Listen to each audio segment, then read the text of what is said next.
L'orgueil règne en maître dans de nombreux foyers, instaurant son empire au sein des couples où les deux partenaires, au lieu de cheminer dans l'harmonie, deviennent des adversaires. C'est avec une puissance et une autorité redoutables que l'orgueil domine la vie des hommes et des femmes qui lui sont assujettis. L'orgueil est une source de troubles, rendant malheureux ceux qu'il domine directement. Il œuvre inlassablement pour chasser la paix du cœur, engendrant ainsi divers problèmes de santé plus ou moins graves. Soyons extrêmement vigilants, car l'orgueil est un fléau aux multiples facettes, souvent indétectables à première vue. L'orgueil a le pardon en horreur, ce qui fait que le manque de pardon qu'il suscite est une cause de réjouissance et de triomphe pour le monde des ténèbres.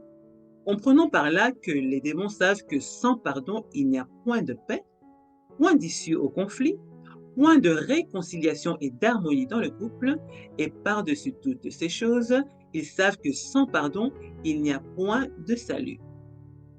Malheureusement, plusieurs rechignent à pardonner à ceux avec qui ils sont censés former une seule chair, formant ainsi un couple de rivaux ou d'opposants.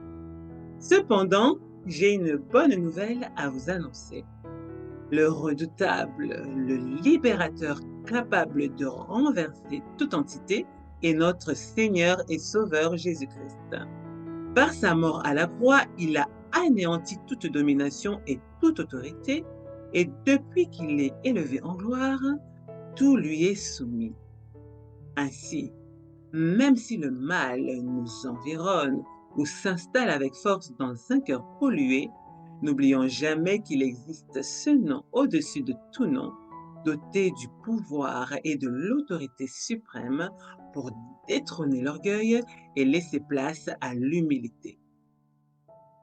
Que Dieu vous bénisse. L'arrogance précède la ruine et l'orgueil précède la chute. Dieu résiste aux orgueilleux, mais il accorde sa grâce aux humbles.